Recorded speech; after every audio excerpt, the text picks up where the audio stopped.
Hello. Am Sir, you are audible. okay. Thank you. So, let's start with our today's session. So,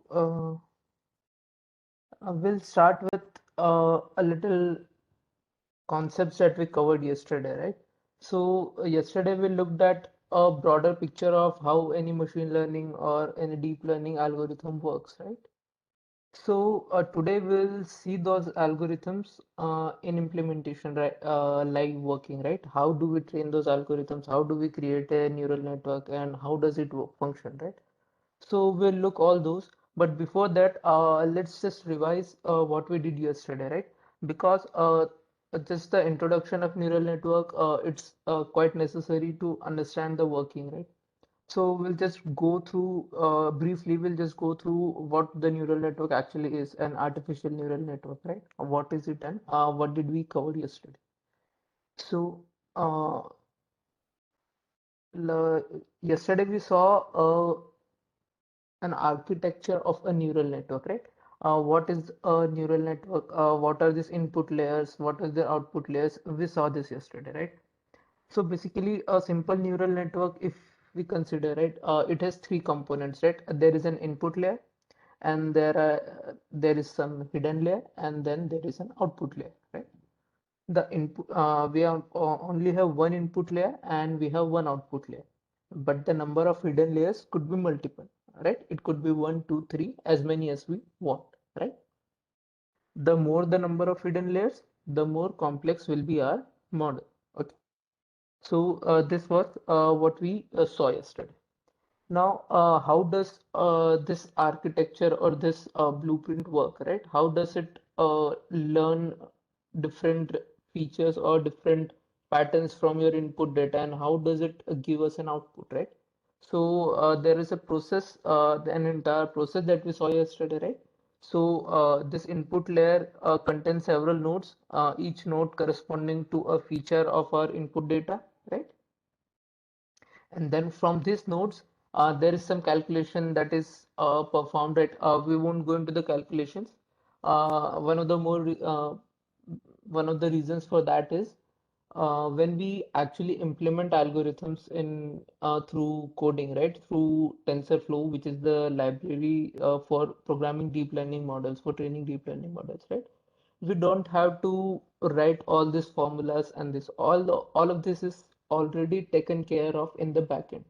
We'll just have to create this structure, we'll just have to import functions and just pass our input value, and that's it, right? So creating a model and training a model is not a big task, right? It's quite simple in practice. This mathematical calculations and what is going on in the backend is just for our knowledge, right? So if we know what's going in the background, we'll be quite quite easily we'll be able to modify our algorithm if something doesn't quite work out, right? If there is an error, or if there is something, right, we are getting a high error in our model, or model is not predicting well, then we'll be quick to pinpoint the fault in our model, right? At what place the problem is, we are getting the problem, right? Just because we know how it is working in the background, right? Given that, so that that was the reason we covered a little bit of the background working of the model yesterday. So let me just go through the process of model training once more, so that when we implement it, there shouldn't be any doubt, and you guys are quite clear about the entire process, what we are going and why are we doing some things the way we are doing. Okay. So first step is getting our inputs, right? The input layer, our input data or training data, whatever we call it, right? It contains several records for all of the data points, right? Suppose in this example, we are training our model to predict prices of a house, right? So our features or our input data will contain details about a house, right? Like area of the house, number of bedrooms, distance from the city, and age, right? That would be our input. Now the next is our hidden layers, right? So hidden layers we can define as much as we want, and we don't have to worry about anything. Here in the hidden layer, all the values of the neurons will be automatically calculated. How are they calculated? So they are calculated using this formula, right?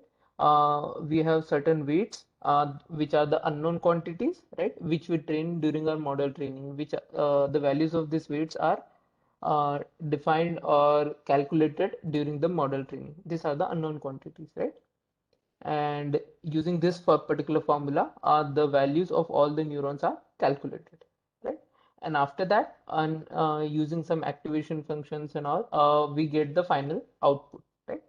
Uh, like this, all of the networks are connected, and using the same formula, finally we get an output, which is price of the house in this particular case. Or if we have some other problem, then in our problem case, our output could be something else, right?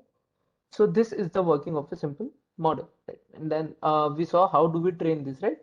So whenever the model training is taking place, right, there are five major components of any model, right? In any deep learning model that we saw yesterday. First is the training data, right?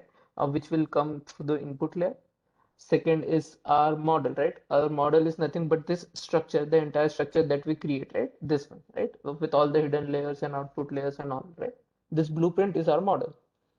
Then comes the third stage, that is loss function. What is the loss function? It's a function which will calculate the error, right? The output value which our model is giving and what is the actual output that was expected from the model, right? The difference between the two. That is our error. That will be calculated using loss function. The fourth component is optimization, right? So we use an optimizer for optimization purpose. What does that do? So optimization basically looks at the error, right? What is the error? And it tries to minimize that error, right? How does it minimize? It updates the values of this unknown parameters, this weights, W1, W2 and all, right? It will update the values of this in a way that our error gets reduced. Okay, so that's the work of optimizer. And the fifth component is evaluation, right? So we'll look at the evaluation. We have not seen anything regarding evaluation as of yet, because evaluation is the I mean, it's a step that comes after model training, right? Once our model is trained, we'll have to evaluate our model whether it's working fine or not, right? What are the results it's giving? Whether they are good enough for to be used in real life, or we need something else, right? Or we need to improve our model's performance. All those things and all those questions could be answered using the evaluation method. So these are the basic five components that we have seen yesterday. Okay. So today we'll start with model training and everything, right? So yesterday I showed you and displayed this uh, got you acquainted with this TensorFlow background playground, right? So this is where we'll first of all demonstrate a model training, or how does a model train, and what are all the things that goes into it, right? All this entire step.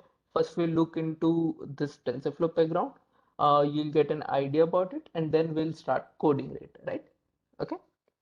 So let's start with this, right? As I mentioned, right, there are five components of any machine learning or deep learning model, right? What are those? First is our data, training data, right? So here in the left portion, right, here you can see we have data, right? Here at the left side of the screen, okay? So here we can select any type of data we want, right? There are different types of data, simple data, which basically data is distributed into two classes, or any data is distributed in circular formats, or something like this, right? Complex data we can have, right? Now, here this data, it's basically a two-dimensional data, right? We can plot all the points on a graph on a simple scale. But in real life, our data won't be so simple, right? It would have multiple features, and it won't be so easy to plot this data. So this is just for the visualization purpose, just to get a hang of the model's performance, what's going on in the background, just to visualize it and get an idea. Here we are using in simple data sets, right? So which could be plotted simply like this, right? So let's take this data set, right? Okay, so here we have two classes, blue and orange, right? and they are distributed in a certain way. Okay, you can see, right? The blue classes are distributed on the top right corner and bottom left corner, and orange class is distributed on the top left and bottom right, right? So these are the two classes. Now we want to train a model which will basically draw boundaries and basically segregate this data and would be giving us correct outputs, right? So we have two input features, x1, x2, right? There are only two features. That's why we are able to plot these points on a two-dimensional plane, right? If there would have been multiple features, then it would have been difficult for us to plot, right? Now, the second component of our any deep learning model is actual model, right? So here in this case, as we say, we can add hidden layers, right? You can see over here, there is an option to add hidden layers. We can add as many hidden layers as we want, right? And in each hidden layer, we can add or add or decrease the number of neurons that we want. Okay. So this is all that we can do, right? So suppose we don't add any hidden layer. Let's consider a simplistic model. We have input layer, and directly from that, what we are calculating is the output, right? Here at that, this is the output. You can see over here. There are no hidden layers. It's mentioned over here, zero hidden layers, right? We are directly getting our output. Okay, this is the we'll also add the hidden layer and we'll try that also, right? First of all, let's try it without any hidden layers. So this is our model structure. Our model structure is ready, right? Now comes the third part, our loss function, right? Here in this TensorFlow background, we'll just have here on the top right corner, there is the option for the problem type, right? Whether you have classification problem or regression problem. So basically, we want to classify these two classes, right? So we have a classification problem. Once we select the type of problem, the loss function is automatically taken care of, right? So in our case, when we'll code, we'll have to mention the loss, what is the loss function, right? So in to be precise, it's basically binary cross entropy loss. That's the name of the loss function. We don't need to worry about anything. It's just a simple function which calculates the error between the predicted output and the actual output. Okay. So that's already taken care of over here. When we'll code, we'll look at it. No issues. No worries about it right now. Next comes the third part, the optimization part, right? How we'll optimize, right? So basically, optimization means basically model training and how the model will update weights and everything, right? So for that, we have some parameters over here, right? The number of epochs, basically the number of iterations, right? As soon as we press the play button, it will start training. The number of iterations will increase over here, and we can see the model in action, right? And the other parameters over here are activation function and learning rate, right? So as I already mentioned yesterday, right, the output that we get from the calculations is in some different format, right? It's a numerical value. Now we want to convert that in our particular output format, right? So suppose we are classifying two classes in this case, right? Blue and orange, right? So blue class corresponds to 1 and orange class corresponds to -1, right? So we want to get the probability of blue class, suppose, right? Of the positive class. We want to get probability. What is the chance that our model is predicting that it belongs to blue class, right? So for that purpose, we give an activation function, sigmoid, right? Sigmoid function basically gives us probability, right? So it will give us the confidence with which our model is predicting for the blue class. If after this we get a probability of zero point 0.9, that is basically 90%, right? So our model is 90% sure that the input data belongs to blue class. If it's only 10, 0.1, right? So our model is only 10% sure that it belongs to blue class, right? So basically, if our probability is greater than 50, it belongs to positive class. If it's less than 50, it belongs to negative class. Okay. So that's the function of the that's task of the activation. Then comes the learning rate over here, right? So as I mentioned, learning rate is basically nothing but how fast will the model converge, or basically how much degree of changes will be made to the weights or the unknown parameters, right? If the learning rate is high, then our model will make drastic changes in the weights and it won't be able to reach the minimum loss, right? And if our learning rate is low, it's small enough, then it will make gradual and small changes in the weights, and it will gradually and slowly move towards the minimum loss, right? And that's our ultimate aim, to minimize the loss, right? To get the minimum error, right? Now, the next component is the evaluation matrix, right? As I said, evaluation is the final thing that lets us know how our model is performing. So, our evaluation criteria is the test loss, right? You can see here at the top right, we have evaluation loss over here, right? Test loss, it's mentioned over here. And once we start the training, you will be able to see a training loss graph over here also, right? So that's the basically evaluation part of the model. Now, without any further ado, let's train this model and look at its performance over here in the right side, right, on the graph. So let's start, right? So now you can see the here at the top right is the model's training loss, right? And our model's training is you can see over here, right? So you can see it's quite difficult for the model to converge at this point, right? It's even after 1,000 epochs, it's not able to classify this orange and blues quite clearly, right? There is no specific boundary, right, which is segregating all these things. So that's the difference, right? Even after 2,000 epochs, nothing is happening, right? So why is this happening, right? So there is a reason the model was not able to converge or was not able to segregate these data points, right? Because our model is quite simple, right? Our model is undertrained, what we can say. So underfitting, that's the term used for this type of situation. Our model is much simple than the dataset. Our dataset is a bit complex, and our model is not that complex, right? So what we need to do is increase the complexity of the model so that it can learn multiple features, different features, and it can come up with such kind of boundaries, right? So for that, what we will do, we'll just add a hidden layer, right? We'll try to add a hidden layer with 4 neurons, let's say, right? It depends on us. There is no hard and fast rule that you need 4 neurons or 2 neurons. You can add as much as you want. The more you add, the more complex the model will become, right? So let's try and add 4 neurons, and this will what it would do? It will increase the complexity of our model, right?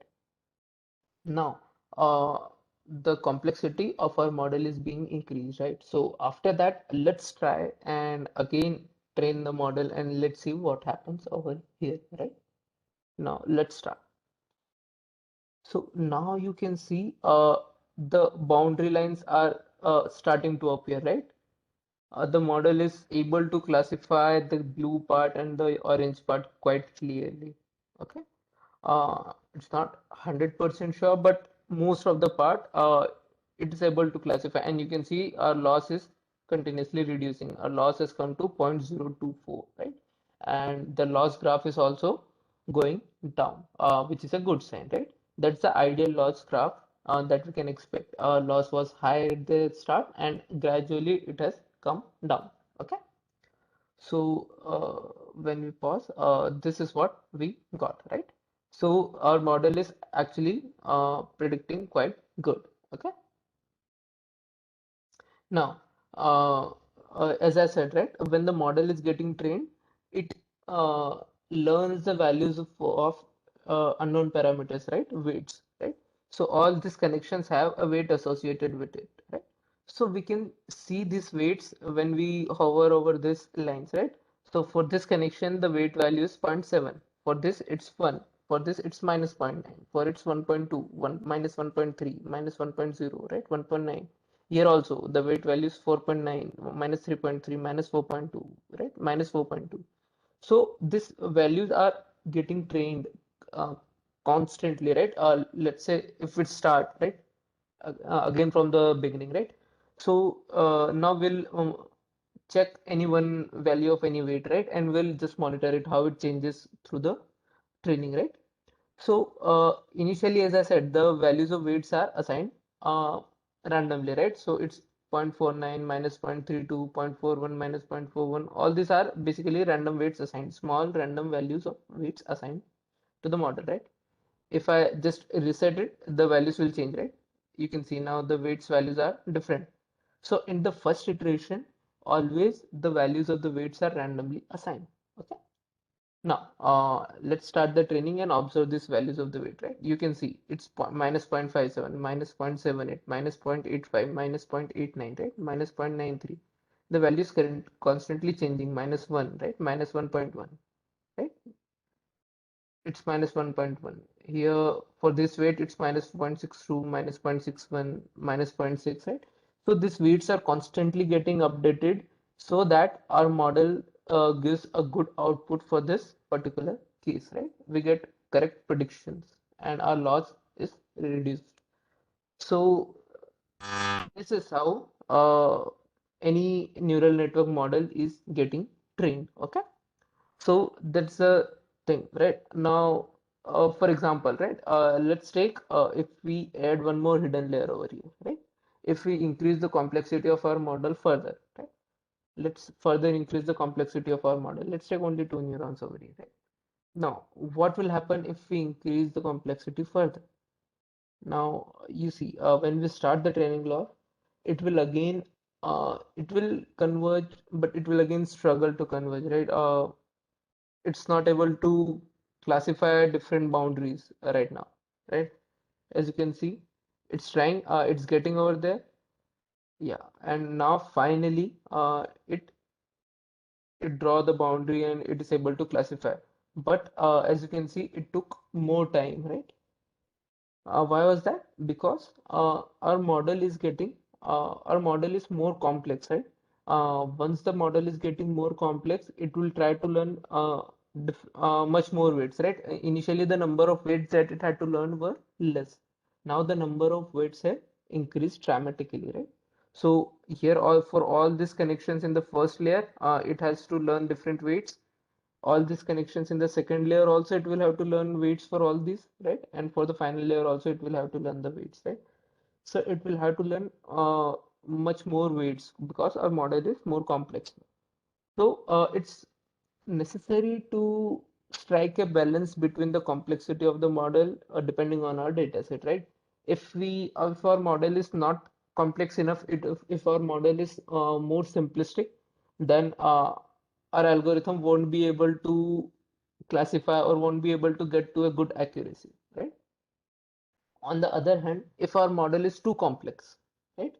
If its complexity is high, right? In that case also, it will be able to converge to good accuracy, but it will take time, right? Because the time taken is will be because of the higher number of parameters that it has to learn, right? So it's a good practice to try and work on different data sets, right? So when you work on different data sets, more data sets, you get an idea, you get an experience as of for what data set, how much complex model is required, right? So that comes through practice. Okay. So now, without wasting any time, when we got an idea of the model's training and performance, now let's start with the coding part, right? So for the coding part, we'll be coding this model on the collab, right? Google Collaboratory, right? So now let me just give you a brief idea about what is Google Collab, right? So basically, when we write code on our local notebooks, right, in Anaconda or Jupyter notebooks, right, in our local system, it's basically the same thing, but online, right? So why are we doing this? There are two main reasons for that. First of all, when we train deep learning models, right, it requires because it has to go over the large data sets again and again, it has to learn so many parameters, it has to calculate so many things, right? So it's tedious task, right? It requires processing power, high processing power, and higher system configurations, which is not generally available on our laptops, right? So for that purpose, what Google does is Google provides us with free RAM and higher processing powers and high GPUs, right? Uh, uh, it gives us access to higher computational powers, right? So we can use that. It's for free, right? So we can use that. We can take leverage of that and train our models online, right? So that we don't have to waste or we don't have to put stress on our laptop, right? Now, so for that, what you need to do is just simply go on your Google Drive, right? uh, when we'll open our Google Drive, what we have to do is we can just simply open all of our notebooks that we were uh, opening locally, right? So, like suppose on the day one, right, we studied something. So for that, we open our notebooks locally on the Jupyter notebook, right? The same notebooks can be opened through our drive, right? What we need to do is just upload our notebook to the drive and add Google Collaboratory. And how do we add Google Collaboratory? It's simple, right? Just right click over here, right? Anywhere, just right click on your Google Drive. You'll get a bunch of options over here, right? Go on the more, and on the more you'll get an option of Google Collaboratory if it is already installed on your drive, right? And if it is not installed, you can install by clicking on the connect more apps over here, right? Click on connect more apps, and a pop-up will open, a drive will open, right? Here just search for collab, COLAB, right?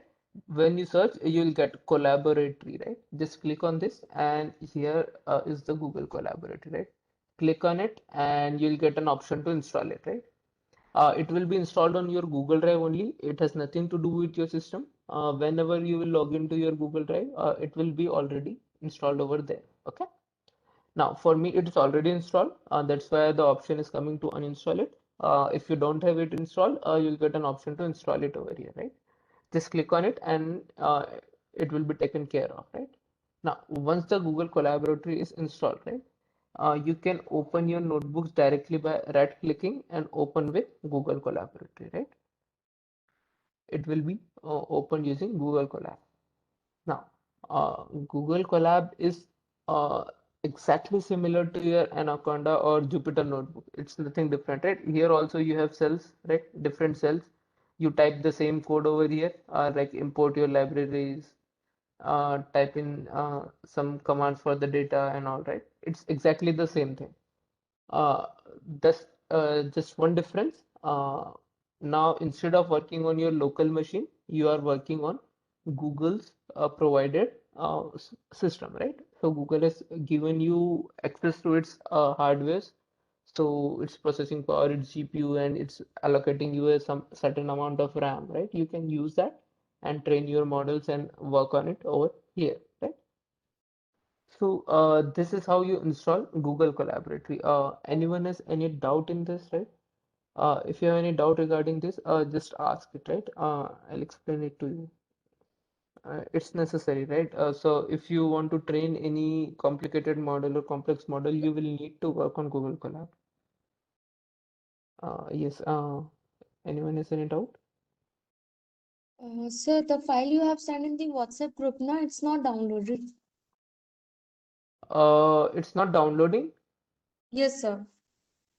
Okay, I'll resend it. This is the same file that we'll be working on. This file that I have opened over here. Uh, Let me try and resend it, right? Just wait for a minute.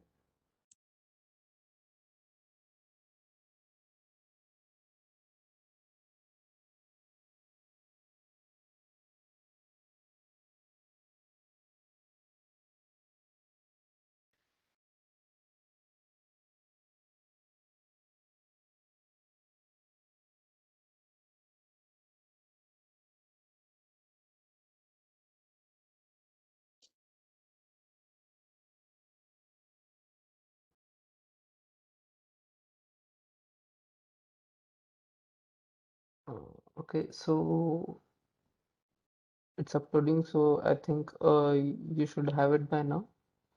Uh, Let me know if you can't download it, right? And if you're able to download and it's not opening, then let me know that as well, right? Uh, you can open it via Jupyter Notebook, or you can just upload it to your Google Drive and open it through Google Collaboratory, right? I would recommend to upload it to your Google Drive and open through Google Collaboratory so that we can work simultaneously, or you can just uh, make any changes if you'd like.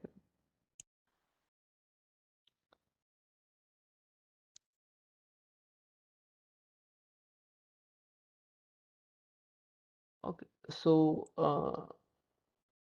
Yes, sir. Now it is downloaded. download. Okay, Yes, okay, sir. no issue. Right. So let's first of all look at the problem statement and the problem that we will be solving today, right? So in the inside the data folder, I have the CSV file, right? It's basically a CSV file for churn modeling, right? So what is churn modeling? What is this data set, right? It's basically an Excel file, you can see. So what are its columns and what is this data, right? So if you have a look at it, it's basically data of some customers of a bank, right? These are basically some bank customers, right? So it's their data, right? What's the customer ID? What is the surname? What is the credit score of that person? What's the geography? Geography means which country that person belongs to, right? What's its gender, age, tenure? Tenure means what is the number of years that that particular person has been connected with the bank, right? What's Suppose I'm connected to some bank, let's say SBI, right? I opened an account in SBI in 2017. So my tenure with SBI would be 4 years, right? It's been 4 years since I have been a customer of the SBI, right? So that's what tenure is, right? Now balance is basically average bank balance, right? What is the bank balance of that particular person, right? Number of products, what are the number of products of that bank that this particular customer is using, right? I could have many products that I'm using. I could have some health insurance for that bank. I could have an account or some FD or anything else, right? So this is the number of products. Then the next column is has credit card, right? Whether that person has credit card for that bank or if he does not own a credit card, right? Next is active member. Is active member means whether that person is frequently active or he's basically inactive, right? He opened an account and now he there is no activity in his account. It's just a dormant account, right? So one means the customer is active, zero means he is not active, right? Same for this credit card. One means that person has a credit card, zero means he does not have a credit card, right? And the next column is estimated salary, right? Or what is the estimated salary of that person, right? So this is the basic data set, right? And the final column is exited, right? So this is the column that is our labels, right? Or that is the thing that we want to predict. Exited means basically whether the customer has left the bank or not, right? Whether he's no longer our customer or not. That thing, right? One means the customer has exited the bank, right? Basically, he has closed his account and he has left the bank. Or zero means he's still a customer of the bank, right? He has not left the bank. So, what is our problem statement in this case? We want to train a model, basically a deep learning model, that will take in all this data as an input, right? His credit score, geography, gender, age, tenure, balance, all these things, right? Credit card, active member, estimated salary, all these things, all this data, our model will take as an input, and what it will give as an output? It will predict whether this particular person will leave the bank or not, right? So it will predict whether the person will be exit or not, right? So this is our problem statement. Now uh, we'll start off with importing the Uh, data. Yes, Sir, yeah. sir, one second. Sir, which app I have to search for? Okay, Google Collaborator. Yes, Google Collaboratory, right? Yeah. Let me just show you once again. Uh, uh, just in the search ups, type COLAB collab, and you'll get this collaboratory. Right? Just open it. Its name is collaboratory, right?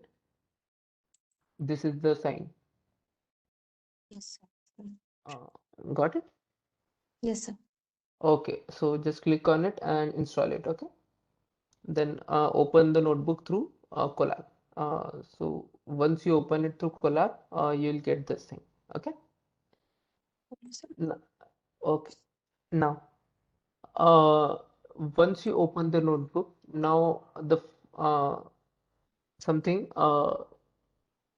basically what you do in your local system and what you do over here, everything remains same. Just what's the difference is the initial steps, right? Because now that we are not working on our local machine, we need to connect to the Google server so that we can get access to its RAM and its hardware and its processing capabilities, right? So for that, on the top right, there is an option to connect, right? Just click on the connect and it will start connecting and right, you can see over here allocating, connecting, right? So it will connect you to the Google server and it will allocate you some resources, right? So as you can see, it's initializing and now it's connected, right? Once you now you can see, right? It has allocated to some disk and some RAM. Once you hover over it, you'd be able to see, right? It has allocated to us 12 GB of RAM, and out of which we are using only 1 GB as of now. And it has also allocated to us some disk space, right? Some 70-80 GBs of disk space, and we are using a Google Compute Engine as a processor, right? So all these things have been allocated to us. Now we'll be working on Google server.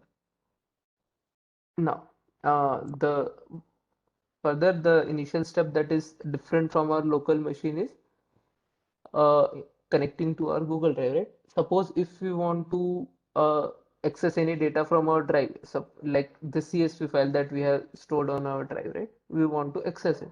So for that, we'll have to connect to our Google Drive, right? So to connect to our Google Drive, this is the two line of code that we need to run, right? So at the initial of any Google Colab file, we'll run this file to connect our Google Drive to this particular notebook, right? What is this? From google.colab import drive, drive.mount content G drive. No need to learn this code, just copy paste it and it will do its task, right? It will basically connect, right? When we run this, it will ask our permission to connect to our Google Drive, right? It will ask which drive you want to connect. Just select your account and click allow, right? Once you allow it to connect to your Google Drive, it will be connected and you'll get a message over here uh, like this, right? So once it is connected, you will get a message mounted at content G drive, right?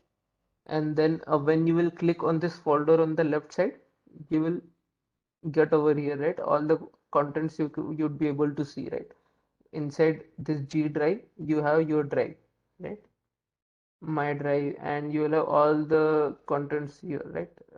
The ones that we are going to use is here, this workshop folder, right? You can see our churn modeling file is there, the data folder is there, inside the data folder the CSV file is there.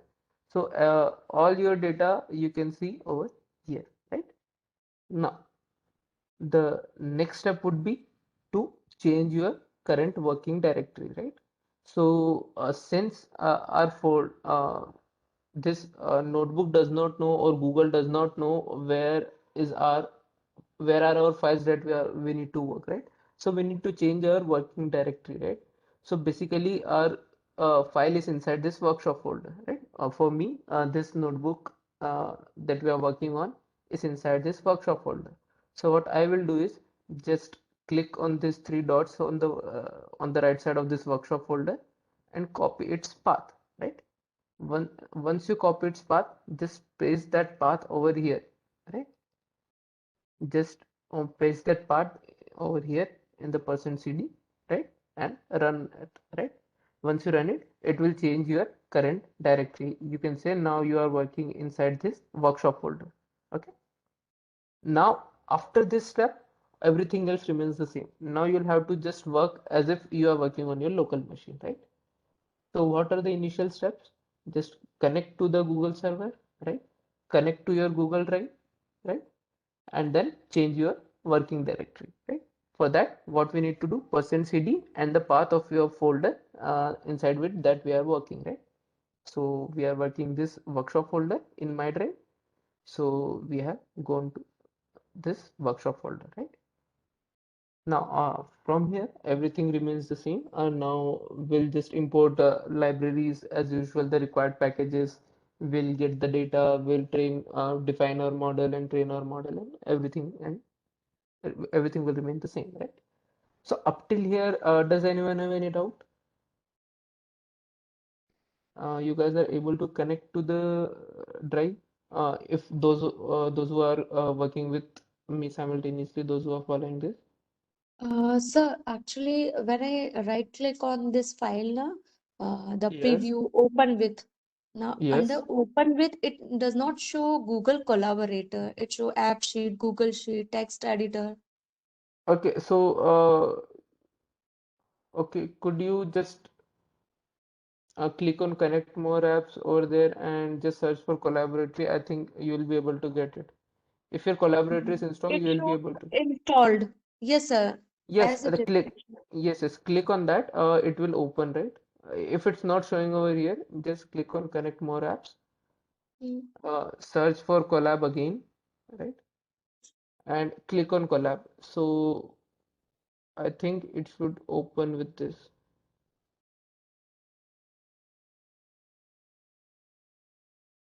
Or over here, there is an option to launch. You can launch through, no, Okay, not launch. launch, but Okay. are you, uh, is it opening right now? No, sir. Actually, it does not show any Google Collaborator option. Okay, so Uh, what happens if you double click the file? One Just second. normally double click the notebook. It normal open as a Google Sheet type. Okay, so okay, just right click somewhere on the drive and just check whether Google Collaboratory is there in this Yes, sir. Yes, sir. Yes. list. I got It is Google there. Collab. Yes, sir. Okay, Right click and so any other screen. It, it shows. it shows now. Okay, so Yes, your sir. Google Collaboratory is installed. Just click on that and open Google Colab one.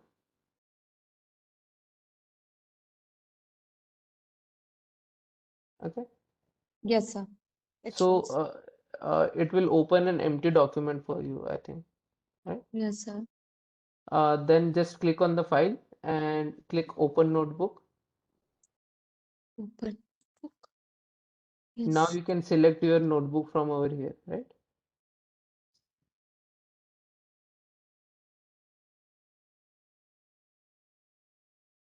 Just select the option for Google Drive and you will have a bunch of notebooks over there. You can select your notebook or you can even filter it, right? Yes, sir. So open it from that side. You can open it from here, right? I think the Google Collaboratory is not selected by default, right? So the default is something else. So that's why that's happening.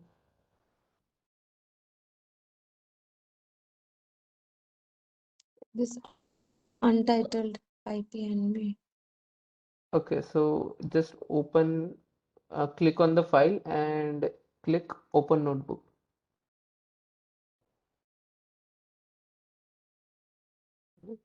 You'll get a menu something like this.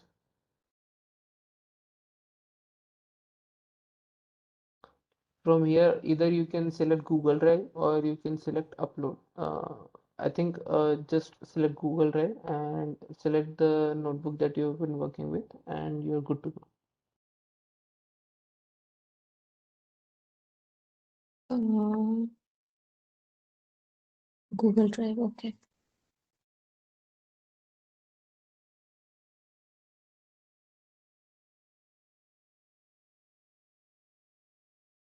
Mm. Are you seeing your notebook over there? No, so under Google Drive, there is untitled uh, options are there.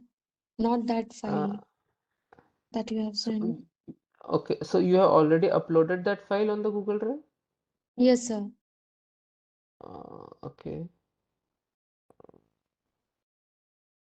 Right. It should open. I don't know what's the problem, but Recent Google Drive GitHub upload. uh, okay, so I guess it should open, or if it's not opening, do one thing. Uh, just click Upload Notebook and browse it. Select from your local laptop, right? It will directly open it. Just click Browse, and you should be able to select Okay, that okay. notebook. Okay, Yeah, it will yes, sir. directly open it in the Google Colab. No issues with that. Okay. So now let's start with the next thing. Okay.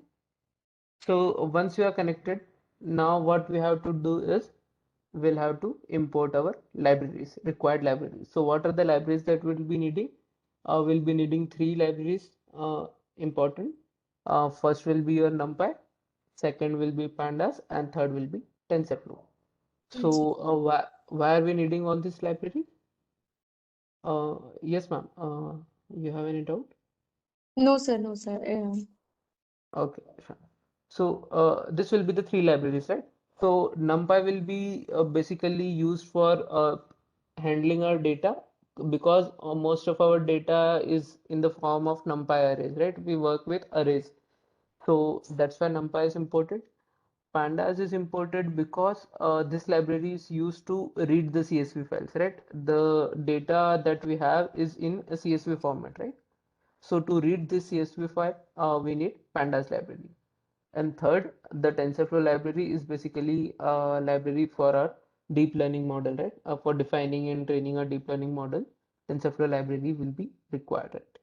Now, so let's first check the version of the TensorFlow. So basically in the Google Colab, the TensorFlow version 2.7 is already installed, right?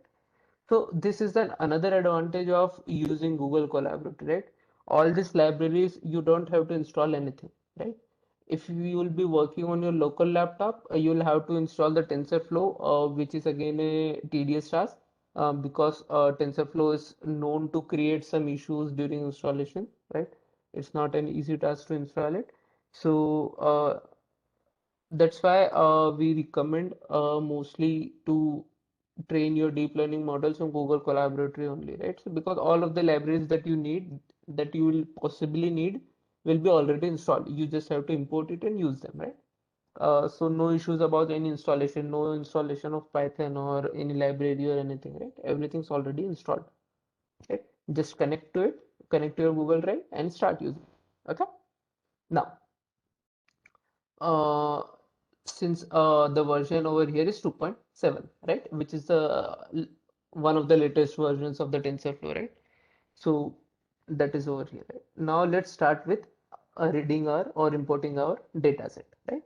So how do we import the dataset? Using the Pandas library, right? Which we have imported as PD. So uh, there is a method in Pandas which is pd.read underscore CSV, right?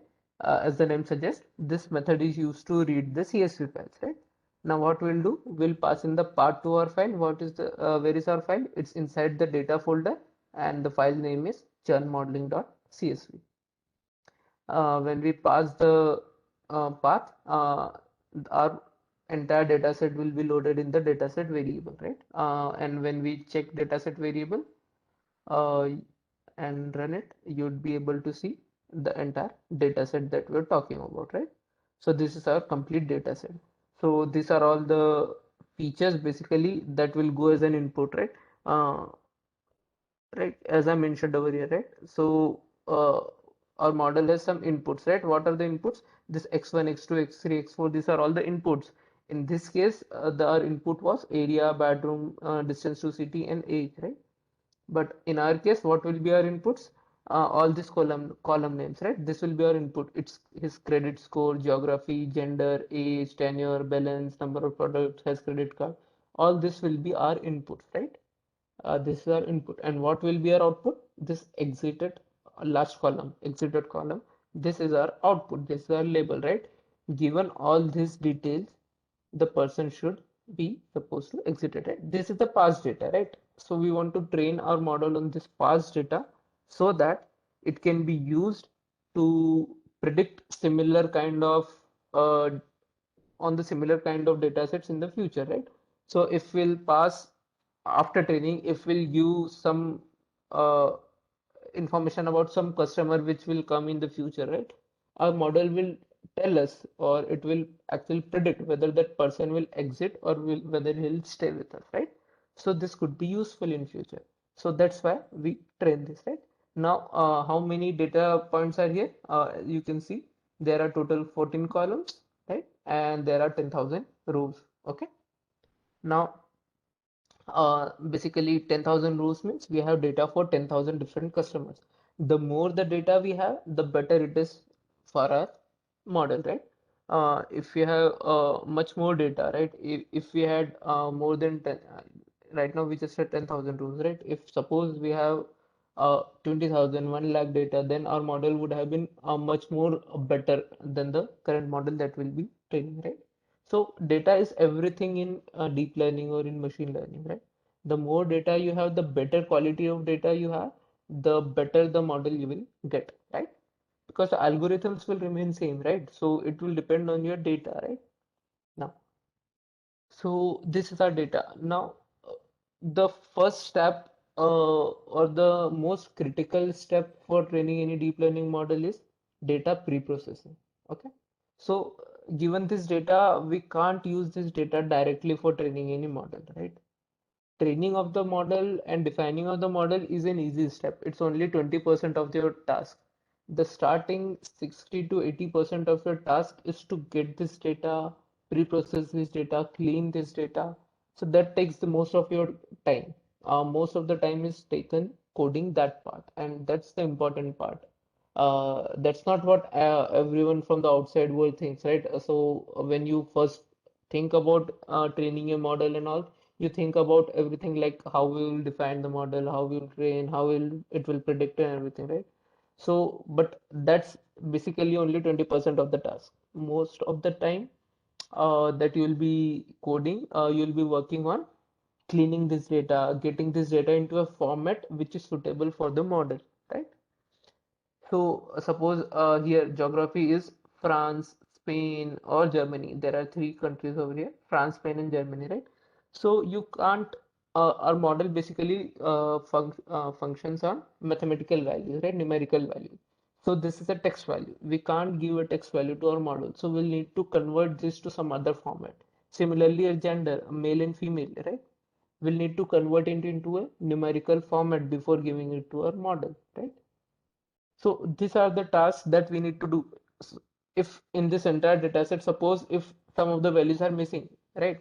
For some customers, suppose geography is not given, gender is not given, then what we'll do? We can't just pass empty data, right? We'll need to either fill that value with something, or we'll need to either remove that customer's data from the training set, right? So these are the decisions that we need to take. So this is an important or a critical process that we need to follow, right? That is called data cleaning, right? And data pre-processing. Now, fortunately for us, this data is clean, already clean. Clean in the sense that there are no missing value. All the values inside this data set are filled, right? So we don't need to worry about that, right? Now, but we'll need to pre-process it, right? Because France, Spain, and Germany, these are basically strings. We can't pass strings to a model. We need to convert them into numerical values. Same case for the gender, right? Also, the first three columns, right? Row number, customer ID, and surname, right? These are basically random values, right? We can't, any customer can't be judged on based on these values, right? So we want to predict whether the customer will stay with us or not, right? So his surname has nothing to do with whether he will stay or not, right? So we'll need to drop this column. This column is not related to our output, right? Same goes for customer ID. Customer ID is a random ID given to a customer when he joins with our bank, right? So the customer ID has nothing to do with whether that person will stay or not, right? Same goes for the row number, right? So what we take as input are the values that could have possibly that could have some impact on our output, right? So a credit score of a person could have an impact on you whether he will stay or not, right? If a person has, suppose if a person has really bad credit score, so he would want to quit or get out of this bank, right? Because you don't want to own this credit card anymore or something, could be any reason, right? So credit card at some level could have a impact on whether that person will stay or not. His geography could have an impact, right? Suppose something happened in Spain, right? So most of the people of Spain started losing trust in our bank and they are leaving, right? So geography could have an impact. Same case, gender could have an impact. Age could have an impact. Suppose our bank provides good services to the suppose to the younger clients, right? So most of the young clients will stay back, and most of the middle-aged or elder persons would tend to get away from this bank. This could be the reason, right? So all these factors could affect our output, but surname and customer ID, this have no impact on an output, right? So we don't want this type of data in our input data set, right? So we'll need to pre-process this data, right? So as I said, right, the important columns for us are this particular columns, right? This many columns. So our training data set will consist of credit score, geography, gender, age, tenure, balance, number of products, has credit card, is active member, and estimated salary, right? These are the columns that are essential for our training data. And this exited column will be our labels, right? The actual data set labels, which will be giving to our model, right? Will be training that this is the data of this particular customer and this is his status. This customer has left the bank. This is the data for this particular customer, and this customer has stayed with the bank, right? These are the things that we'll do, right? So what we'll do is first we'll select these things, right? So in order to select, we'll just use slicing normal, right? So from data set, iLoc means basically index locations, right? So we'll select based on the index locations. Now we'll pass in two values, right? Before comma is the number of rows, right? What rows you want to select? Simple colon means we want to select all the rows, right? From starting till end, right? Because we want to be picky about our columns, not our rows. We want to select all the rows, all the 10,000 rows, right? So that's why we have passed column. So we'll select all the rows, and what are the columns that we want to select? Columns we want to select from third till last one, except the last one, right? Minus one means the last column, right? First one from the back. So we want to select from the third column, which is basically this is our zeroth column, this is our first column, surname is our second column, and credit score is our third column, right? So we want to select from credit score till estimated salary, right? Just before the last column. So we have passed that, and dot values is basically to convert this into a array, numpy array. As I said, we will be working with numpy arrays, right? So dot values will convert this table into numpy array format. Same goes for y, the labels, right? X is our training data and y is our training labels, right? So we'll again select using index, right? What we'll do is we'll select all the rows, and which column we want to select? Minus one means the last column, right? So we'll just select the last column. This last column is our exited column is our labels, right?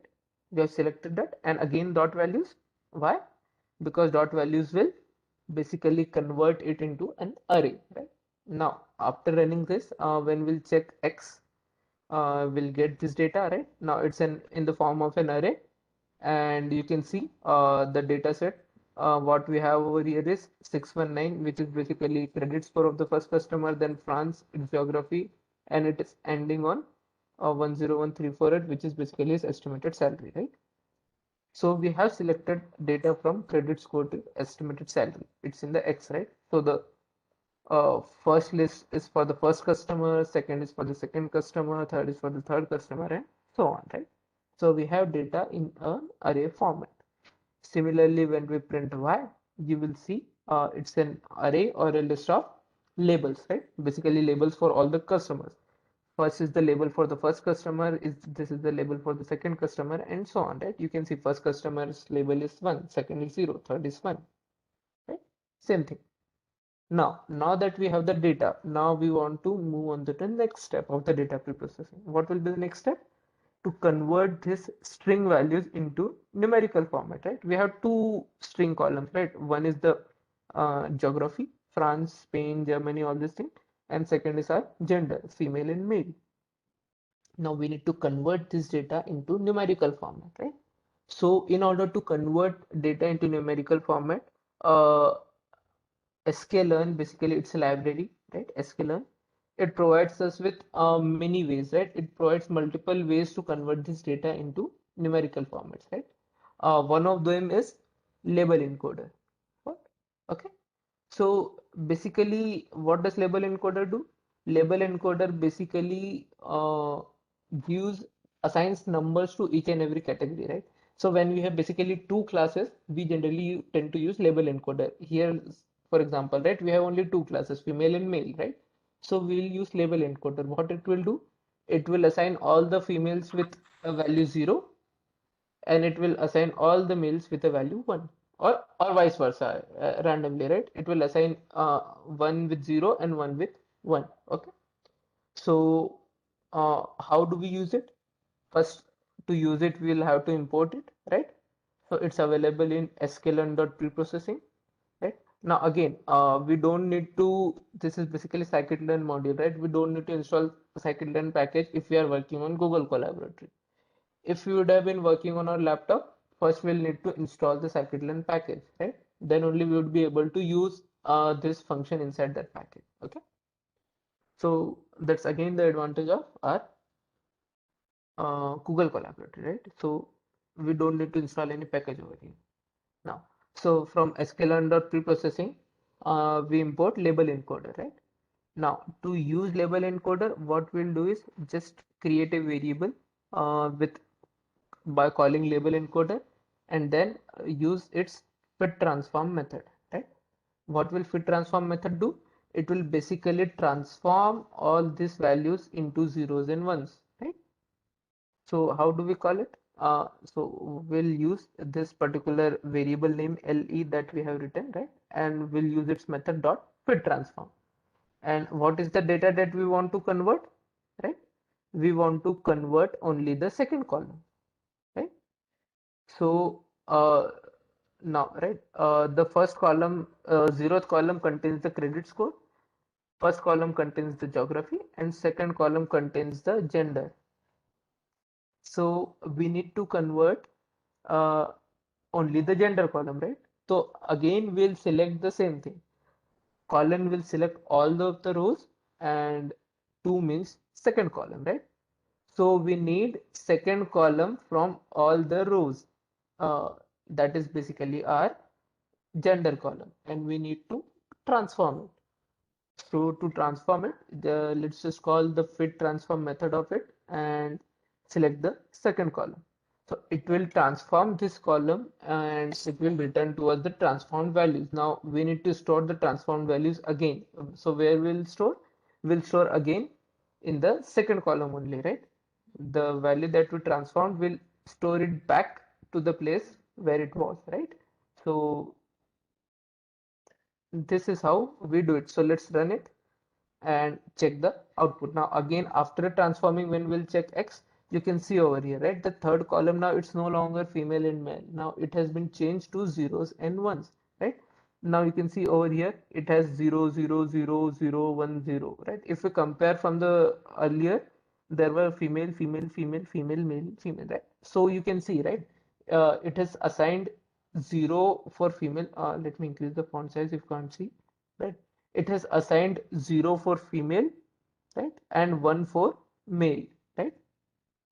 So in this way, we can transform any categorical column into a numerical column, right?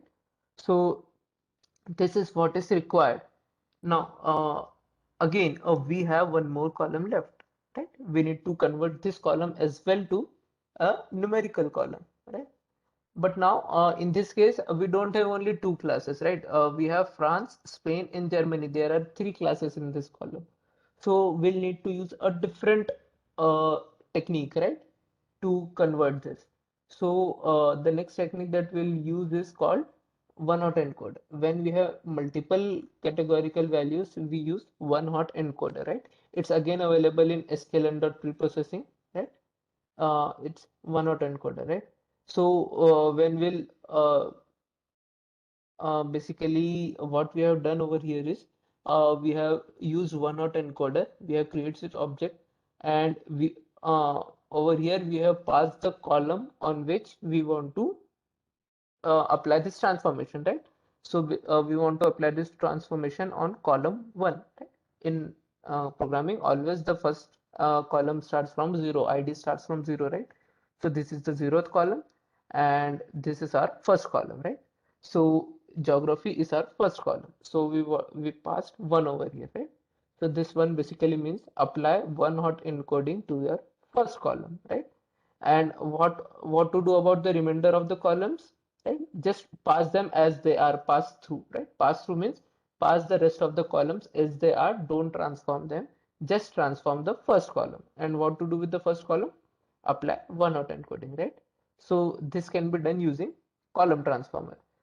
This thing, right? Passing the rest of the columns and applying any transformation to a single column, this can be done using column transformer. Okay. So this column transformer will basically apply one hot encoding to your first column, right? So we have created this object, and again, when we'll use fit transform, it will basically transform this X, that means our data set, and it will return to us the updated values, right? So when now you will see the updated values, it will you'll get to see something different, right? So now how did it transform? What do the one hot encoding do actually, right? So for that, let me just show you, right? So what one hot encoding does is basically, since in our case, right, we have basically three classes, right? France, Spain, and Germany, right? So what it will do is it will assign it will basically create three columns for us, right? If I just create three columns, it will basically create three columns for us, right? So the first column will be for one value, right? Suppose, okay, let me just create them again. Suppose the first column is for France, right? And second column is for, suppose let's say it's for Germany, and third column is for Spain, right? So what it will do is, if you have France over there, it will assign 1 for France and it will assign 0 for Germany and Spain, right? So basically it will convert this one column into three columns. It will assign value 1 for France and it will assign value 0 for the other two columns. If your column contains Spain, right? So it will assign 0 to France and Germany and it will assign 1 to Spain. If your column contains Germany, it will assign 0 to the other two columns and it will assign 1 to the Germany column, right? So this is what one-hot encoding does, right? So basically it again converts your data into the form of 1 and 0, right, as the binary encoder. But since you have multiple class, it will create multiple columns for you, right? So you can see that over here, right? So the first three columns here correspond to that only, right? The first column is for France, the second column is for, I guess, Germany, and third column is for Spain, right? So you can see the first data set contained France, right? So there is 1 in the first column and the other two columns are 0. Second data set contains Spain, right? So the first two columns are 0 and the column for Spain, the third column is 1, right? And again France, right? So the first column contains 1, right? Here again France, then again first column contains 1, then Germany, then the second column contains a 1, right? Again France, the first column contains 1, right? So in this way, this uh, one-hot encoding converts this column into single column into three columns, right? It could be four columns. If this column had four countries, then it would convert this single column into four columns, right? The number of columns depends on the number of different values available in that uh, particular column, right? So here in this case, we had three different values, so we got three columns as an output, right? Now, if you check only a single value, right? Suppose if we check the first value of this uh, data set, right? So now you can see, right? Suppose if you ask where did this first column go, right? So what one-hot encoding does is the column that it has converted, it moves it to the forward, right? So the three columns for this comes at the front, and then rest of the columns are as they are, right? The 619 credit score, then the zero corresponds to female that we have already converted. Then again rest of the columns age and all the credit score and salary and all, right? So all of the data remains as it is, just the data, the column that it has converted, it comes to the front. Now when you look at your data, all of the columns are in a numerical format. Now you don't need to worry about any string values, right? So can we pass this data to our model as it is now? No, actually no, right? We can pass it, model will train, but our model won't give good accuracy or it won't give perform well. Why? Because our data set that we have is on different scales. What do we mean by different scales, right? So if you look at the data, right? Suppose here we have tenure, right? So tenure ranges from 1 to, for example, let's say 10, right? On the other hand, balance is in lakhs, in thousands, in lakhs. Estimated salary is in thousands, in lakhs, right? Active member is basically 0, 1, 1, 2, 3. So the scale is different in all of the columns, right? Age lies somewhere between 30 to 40, right? So when we train the model on such kind of data set, it gets confused, right? For the model, what will happen? It will treat this one for it, this one will it will compare this one with this 1 lakh, suppose, right? So this one will carry very small vertex as compared to 1 lakh for the model, right? So what we need to is do is convert all these numbers and bring them on a single scale, right? On a single scale. Let's say bring all these values in a range between 0 to 1 so that they can be compared, right? Because our model will try to learn the patterns, right? So it will compare all the values against one another. So if they are on the same scale, it's easier for the model to compare them. Okay, so that's what we are going to do next. What we'll do is we are here, right? What we'll do is we'll uh, transform these values, we'll bring all the values in a single scale, and then we can train a model on that. Okay, now before transforming, right? We can do this after transforming also. There shouldn't be any issue, but it's a good practice. Before we transform the data, what we do is we split it into two parts, right? Uh, this is our entire data set. We split the data set into two parts. One part we'll use for training the data, training the model, and the other part we'll use to test the model's performance, right? We don't test the model on the data on which it was trained. Why? Because suppose, for example, there's a student, right? We gave him some concepts and some questions to learn, right? Then in the exam, if we ask those exact same questions, he'll be able to perform quite well, right? Because he has learned what he has learned, the questions, we have asked exactly the same question. But suppose if we ask him some different questions, right, on the same concepts, but some different questions, at that time, how the student performs will be the actual test of his ability, right? Whether he has grasped the concepts or not, that will be tested through some questions on the same concept, but different questions, right? So same thing happens over here. If we test our model on the same data from which it has learned, it's not the actual test of its abilities, right? We can't confidently say whether our model is performing well or not, right? It could happen that it has learned all the data as it is, right? It has mucked up all the data and it can only predict on this particular data. If we will give new data, it won't be able to perform well, right? So that's why we split the data into two parts, training and test. We train the model on the training data, and then the test data, which is new for the model, right? It has not seen that data. We test the model's performance on the test data. Okay. So for that, to split the data into trend test, again we'll import trend test split from the sklearn library, right? sklearn.model selection will import trend test split, and we'll use it.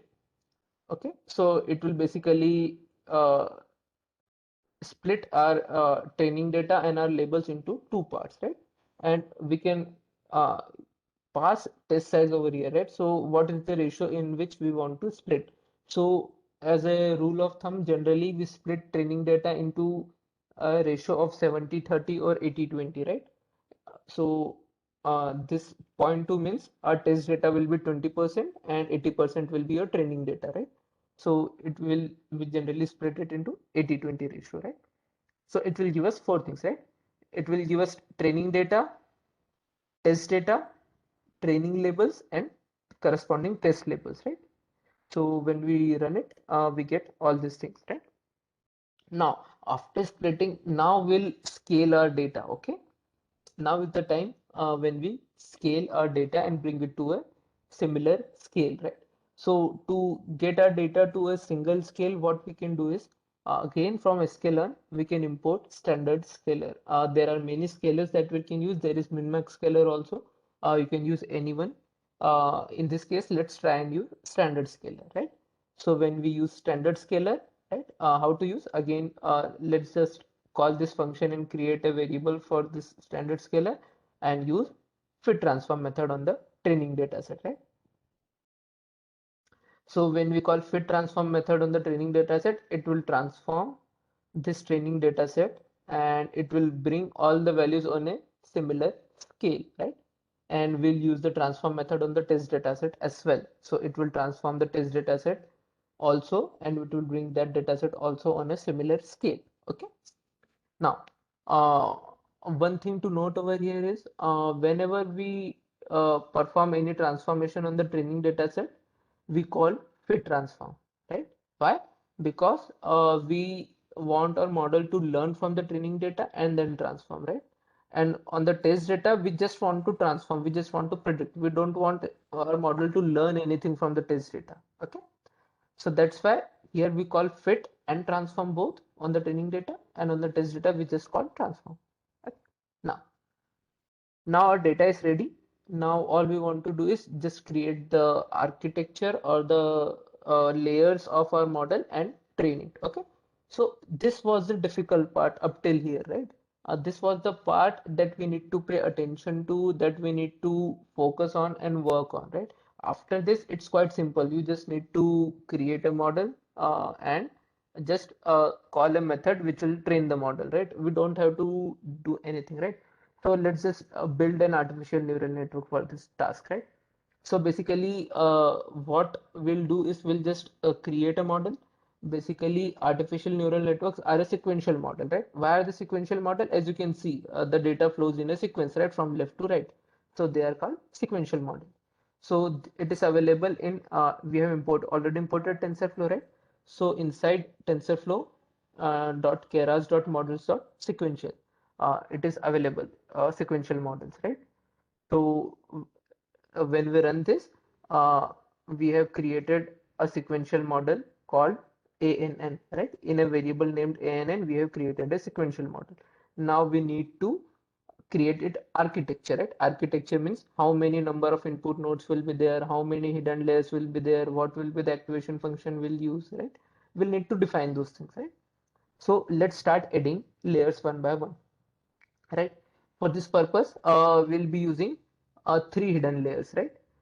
You could use two as well, four as well. It depends on you, right? So I'll urge you to try different combinations on your own and see what the results are. For this demonstration purpose, we'll be using three hidden layers. Okay.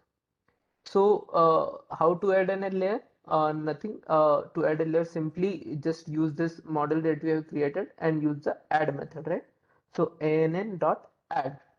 it will add a layer. Now, what is the name of the layer that we want to add, right? So we want to add a hidden layer, right? So inside TensorFlow Keras layers, the hidden layers are known as dense layers, right? Basically, any layer that we want to create, whether it's your hidden layer or output layer, it's called dense layer, right? All the layers are called dense. Okay. So we'll call tf.keras.layers.dense, right? So it will create a dense layer. Now we need to specify the parameters for the dense layer, right? How many neurons you want inside your hidden layer, right? For example, here in this hidden layer, there were 5 neurons, right? So do you want 5 neurons, 4 neurons? How many neurons do you want? Since here we had only 4 inputs, we created 5 neurons, right? But in our case, our total input size is 12, right? If you check x0 over here, right? If I print x0, this is our first data point. You can see there are total 12 values in our input data, right? So our input data has 12 values. So what we'll need to do is we'll basically uh, have number of neurons a little bit greater than our input size.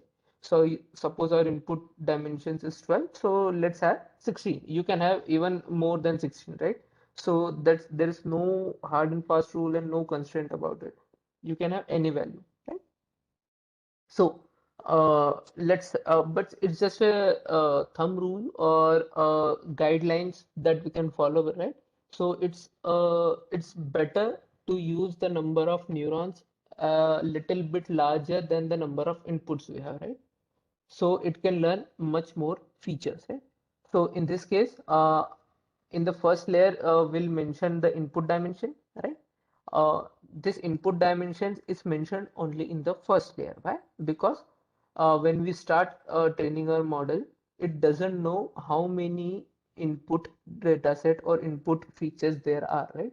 So in the first hidden layer, we always need to mention the number of input parameters. Okay. So in the first layer, we have mentioned the input dimension that is 12. So basically we have 12 values in our input data set. Now in the units, we have mentioned the number of neurons that we want to create in this hidden layer, right? So we have created 16, which is a little bit higher than the number of neurons there, right? And third is the activation function, right? So, as a rule of thumb, that's a generally followed conception. For all the hidden layers, we use activation function as ReLU, right? Because ReLU performs quite good in these scenarios, right? So, we have seen ReLU yesterday, right? So, what does ReLU do? If I go back a little bit, this is the rectifier. This is ReLU. ReLU means rectifier linear unit. Okay. So, this is that function. What it does is it uh, just rejects all the negative values, right? It uh, compresses or changes all the negative values to 0, right? All the positive values will remain as it is. All the negative values will be changed to 0, right?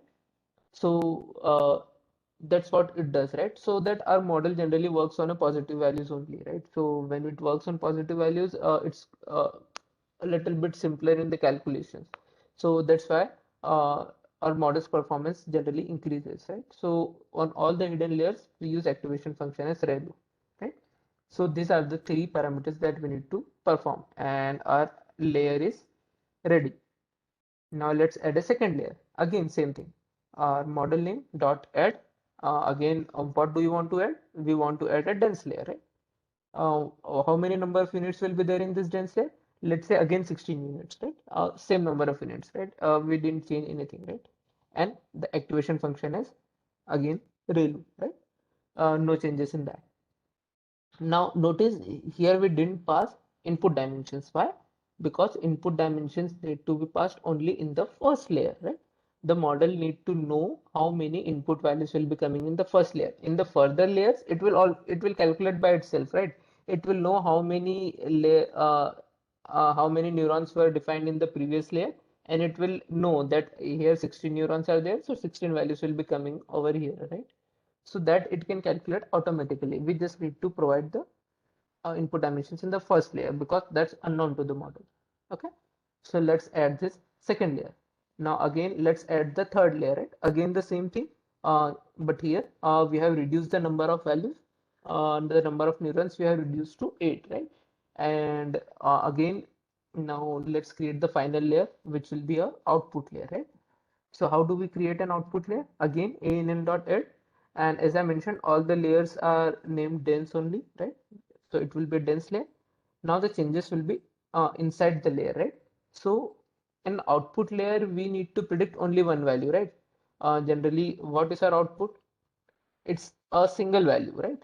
In our case, what will be our output? It will just be a probability of the customer leaving the bank, right? Probability of the positive class, probability of him leaving the bank, right?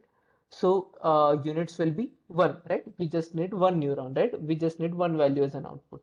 And to get probability, what is the activation function? Sigmoid, right?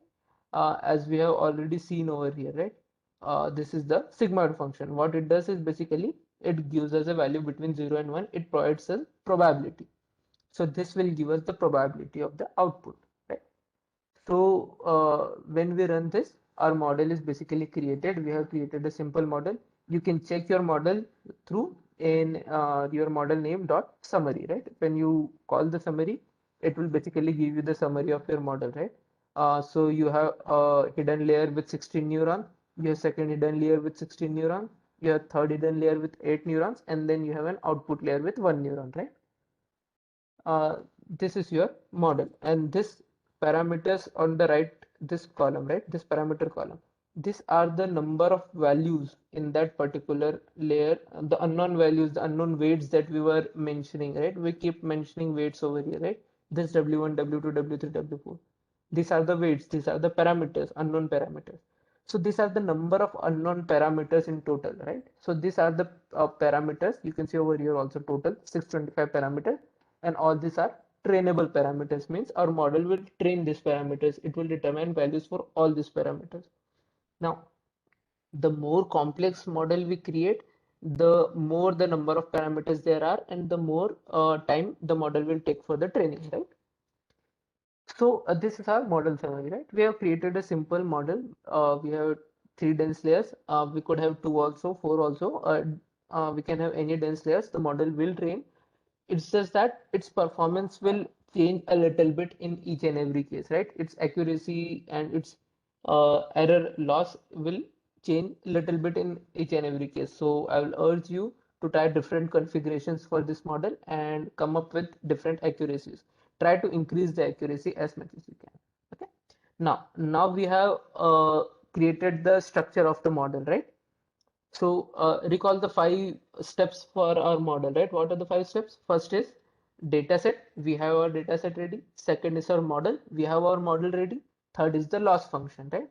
So, and fourth is our optimization, right?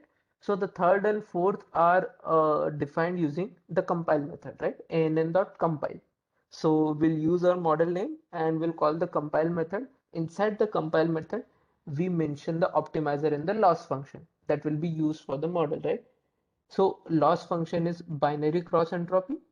That's the name of the loss function that is used for classification of two classes, right? Here we have only two classes, right? Whether the customer will exit or not, right? So for that, the loss function's name is binary cross entropy. If we would have multiple classes, right? Like if we need to classify, suppose uh, uh, let's say name of the fruits, right? So we need to classify in three categories: apple, oranges, and bananas, right? So when there are more than two categories, then this binary cross entropy changes to categorical cross entropy. Okay. So these are the changes basically. The loss function for multiple classes is categorical cross entropy, and loss function for binary classification or two classes classification is binary cross entropy. And this is the optimizer name, Adam, right? So this is a universal optimizer, right? So just provide the name of the optimizer. It will do all the tasks of updating those weights and training the model, everything. We don't need to worry about it. Okay. And third is the metrics. Metrics basically the metrics that will check, right? So we'll check the model's accuracy. So we'll mention it over here. Okay. So you run it and your model is ready. Now all we need to do is just start training of the model, right? So how do we start training of the model? We call the fit method of the model. When we mention dot fit, the model will start training, right? So what do we need to pass? We need to pass the training data that we have created. We also need to pass the training labels, right? Using the labels, the model will be able to check the error, right? What it has predicted and what is the actual value. To learn the difference and check the error, it needs the actual labels, right? So we'll pass the training data, we'll pass the training label, and we'll pass the batch size, right? What is the batch size? Batch size is basically how many data points it needs to train at a time, right? Yesterday we saw in the PPT, right? In the last slide, uh, the model can learn in two ways, right? It can update the weights and it can calculate error and all after each observation, or it can do that after a batch of observations, right? So, so that's the difference, right? So when we train on a batch of the data set, we mention batch size over here, right? So we have mentioned batch size of 64. So what we do is we generally mention batch size as 32 or 64, right? These are the two most common batch sizes known. It because it increases the efficiency of the model, right? So that's why we use them. So mentioning batch size is 64, what it will do is our model will get the data for the first 64 values, right? In our case, the first 64 customers data will be taken. Model will learn from that, then it will calculate the error, then it will update the values of the parameters, and then it will again take the next 64 customers. It will again predict its output. Again, it will compare with the actual values. Again, it will calculate error and update the parameters and so on, right? So it will take 64 customers at a time. And the last one is the number of epochs, basically number of iterations that you want to train. Okay. So once you define these things, just call the training, just call the method and it will start training. Now you can see, right? It has started training. You can see at the right the accuracy of the model that it has reached, the loss it has reached. It started from accuracy of 74, right? And the loss was somewhere around 0.57, right? And as the number of iterations increased, right? It's still training. You can see it has reached the epoch 64, 65, 66, right? So let it train. All right. So after it's almost done, right? So after, yeah, so all the 100 epochs are completed, all the 100 iterations are completed. After 100 iterations, when you see it has its loss has come down to zero point 0.3 and accuracy has increased to somewhere around 87.6%, right? So this is the performance of our model. Now, can this accuracy be improved further?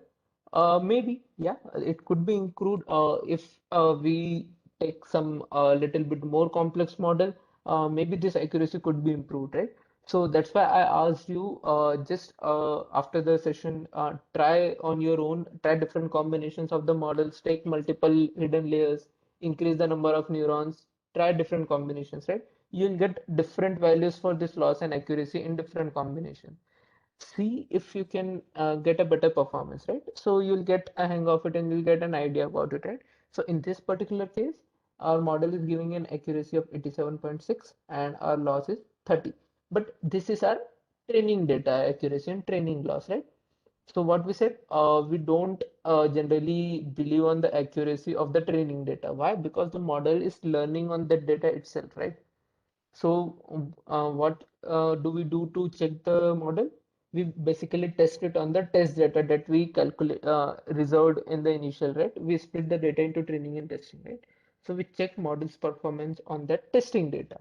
So that will give us the actual performance of the model. What is its actual accuracy and what how it will perform on a new data set, right? So now that the model is trained, what we can do is we can also save the model for future use, right? Because this training part, it's done only once, right? We only train the model once. After that, we just use the model directly, right? So we train the model, and after the training, we have to save the model before training, right? So what we'll do is we'll call the save method of the model, right? We have ANN is our model name, right? So ANN dot save, and we'll parse the path where we'll have to save the model, and we'll save the model with .h5 format, right? Deep learning models are generally saved using the .h5 format, right? So when we run this, you will see our model will be saved inside the data folder, right? Currently, there is nothing inside the data folder. But when we'll refresh, you will see inside the data folder, there will be your model with name mymodel.h5, right? So yeah, you can see now, right? When we refresh the your drive inside the data folder, there is this our model, right? So the next time we want to use this model to make predictions on new data, what we'll have to do is we'll have to do nothing, just load this model, right, and make the predictions. We don't have to train all these things, right? We'll just have to load the model and make the prediction. Okay. So how do you load a model? To load the model, just import from TensorFlow.garage.models, just import load model and use it to load the model, right? You call the load model function and mention the path of your model, right? Uh, for us, it's inside the data folder and its name is mymodel.h5. When we run this, your model will be loaded and it will be loaded in the variable that you mentioned over here, right? For us, the model is the name of the variable, so our model will be loaded in the model name, right? Now, we can check our models, we can plot the model's loss and accuracy using the graphs, right? Uh, so when we trained the model, right? When we trained the model, we stored it in a variable called history, right? So we can just use uh, a basically loss key inside this history, right? So we can use this to plot the model's loss, right? So when we plot the model's loss, you can see the curve. It's a declining curve, and this is the curve that we are generally looking for from any model, right? Your loss should constantly reduce, right? Smoothly reduce from as the number of iterations proceed, right? So in this case, our loss is actually gradually decreasing and it has come to a lowest point, right? So this is what we assume from a loss curve, right? So this is the loss graph. Now, how do we predict, how do we use our model to predict from some observations in future, right? Suppose this is a data of a customer that has come and we want to predict what should we do with this customer, right? Whether this customer stay or not, right? Whether we should remove him from our bank or we should continue with him, right? So we need to get that idea, right? So these are the same things that these are the same variables on which we trained our model, right? So what we'll need is we'll just create an array of all these values, right? These are the values of the new customer we want to predict it, right? So let's name it test data, right? Now, when we predict on new data, what we'll need to do is we'll have to follow all the things that we did with the pre-processing steps that we did with our training data, right? What were the pre-processing steps? We converted this male and female to numerical values. We converted this France to its numerical value, right? We need to do all those things again, right?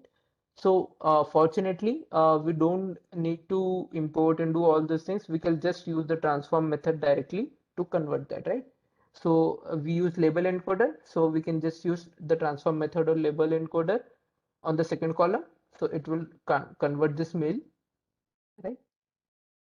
It will convert this mail to either 0 or 1, whatever is the requirement, right? Then again, we can use the column transform that we use for to transform this France, right? Again, let's use that. You can even check in between, right?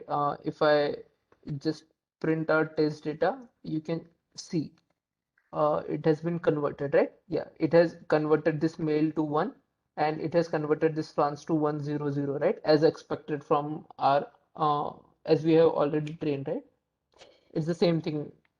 Okay, and now after that, we'll standard scalar, we use standard scalar, right? So we'll use that transformation. What it will do is it will bring all this value on a single scale, right?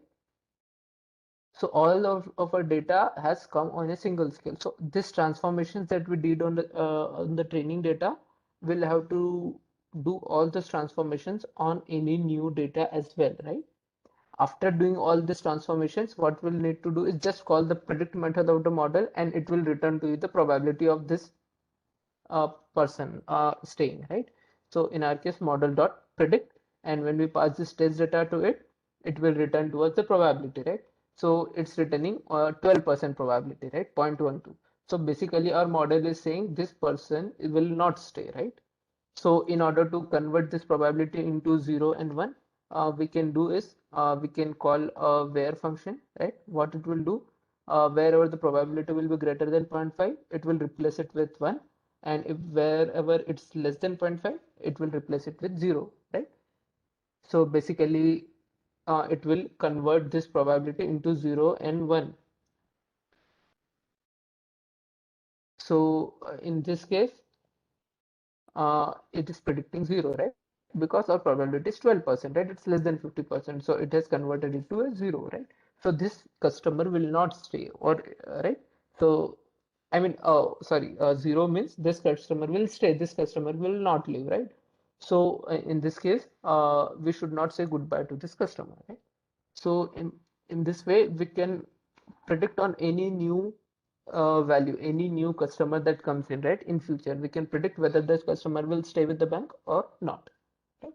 Now let's test our model's performance on the test data that we kept aside, right?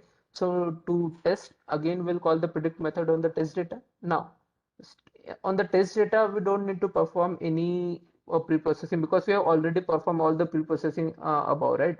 If we check, all the pre-processing, all this thing was done on the entire data set. And after that, this standard scalar was also performed on the test data, right? So we brought the test data on a similar scale. All this thing is already performed on the test data, right? So we need to call directly the predict method on the test data. And again, we'll use the where method, which will convert these probabilities into 1 and 0, and let's just run it, right? So it will give us the output whether the customer will stay or not, right? Now we need to compare these predictions with the actual labels, right, to test the model's performance, right? So how can we do that? In the sklearn.metrics, there is a method called accuracy score, right? You can use the accuracy score. You pass through that the actual labels which are in y-test and your model's predictions, right? And it will tell you the accuracy of your model, right?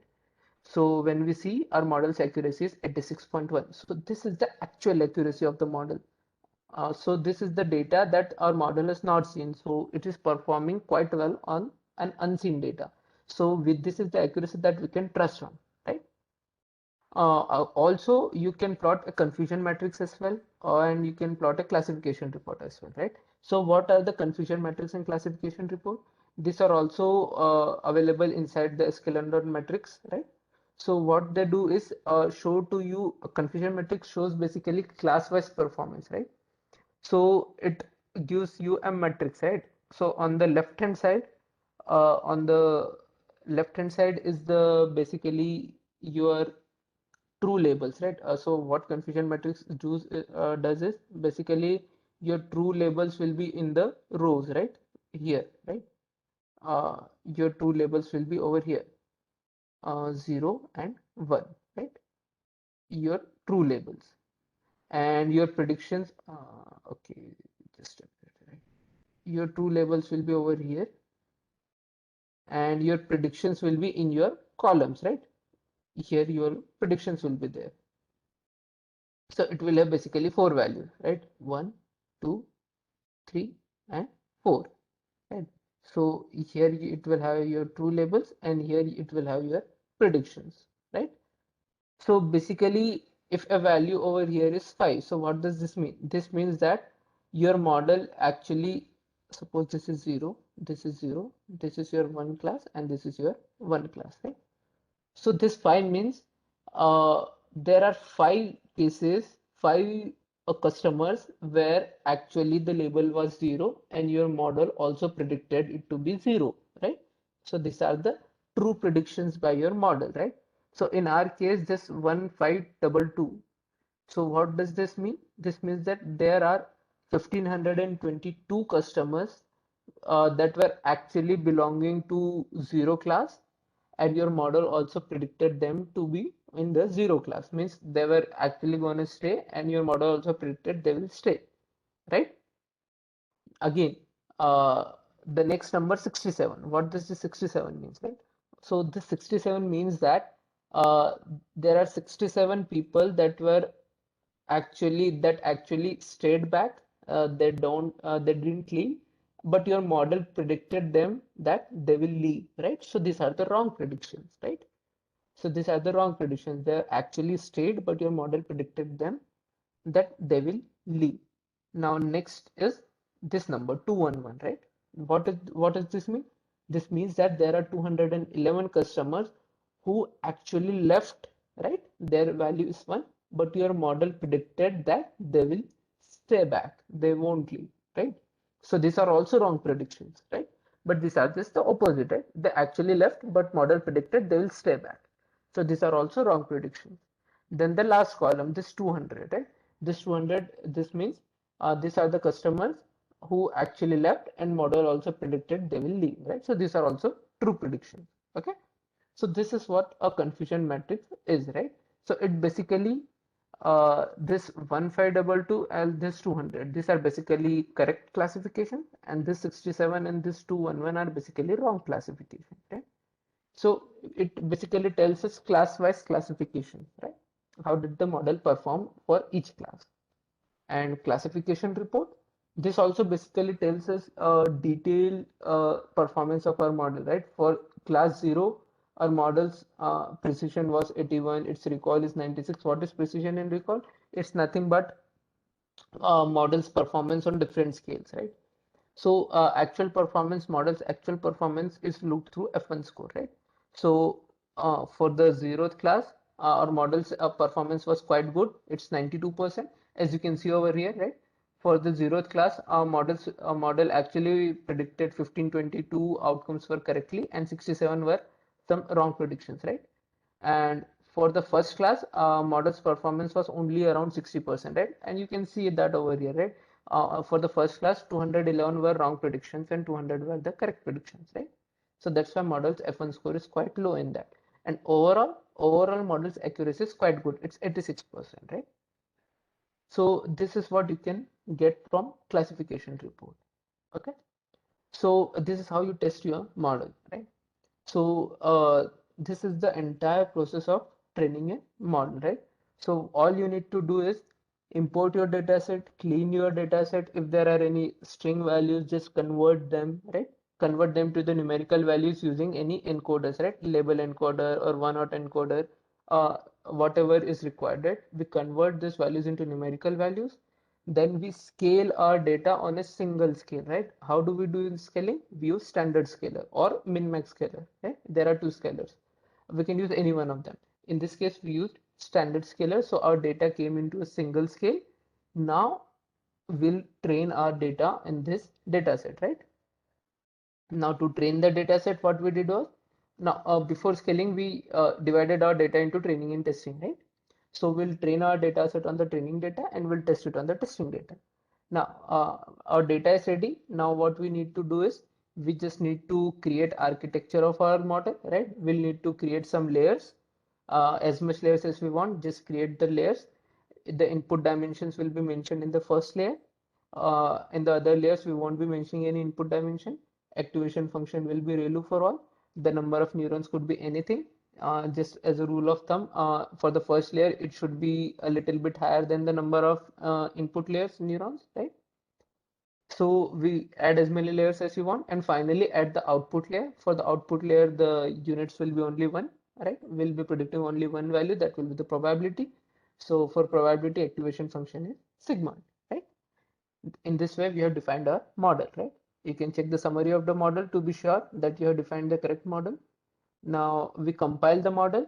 In compilation, we mention the loss function and the optimizer, right? The two important things. And then we fit the model so that it starts training, right? So for training, what we do is we give training data and training labels. We mention the batch size and the number of iterations it need to perform, right? So the model will be trained, right? After training, just save the model, and whenever in the future we want to use the model, just load the model and use the model as it is, right? We can use the model using model.py, predict function, right? But before predicting on any data set, we'll have to convert it the way we converted our training data, right? Just convert it and use it, right? And to test on the testing data, just use again the predict method and you'll get the results, right? Its accuracy can be checked using accuracy score method, and coefficient matrix could be plotted using coefficient matrix, or accuracy can alternatively also be checked using the classification report, right? Everything is mentioned in the classification report. Just use the classification report on your actual labels and your predicted labels, right? You'll get everything. So this is how we train a deep learning model. Okay.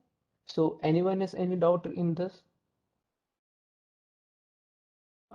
You can ask, right? So basically, this is all for today.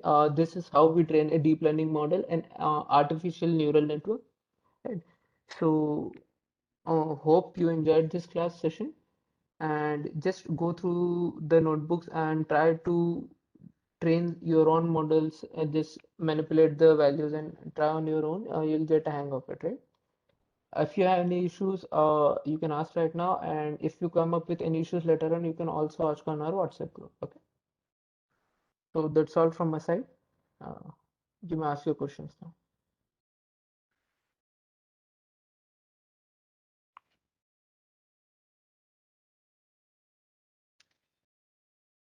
Okay, so I don't think anyone has any question. Okay, no issue. Uh, okay.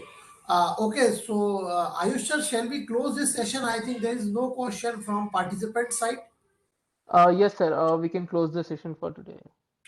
Okay, okay. Okay, sir. Thank you, sir. Thank you once again, and thank you to all participants for joining this today's lecture.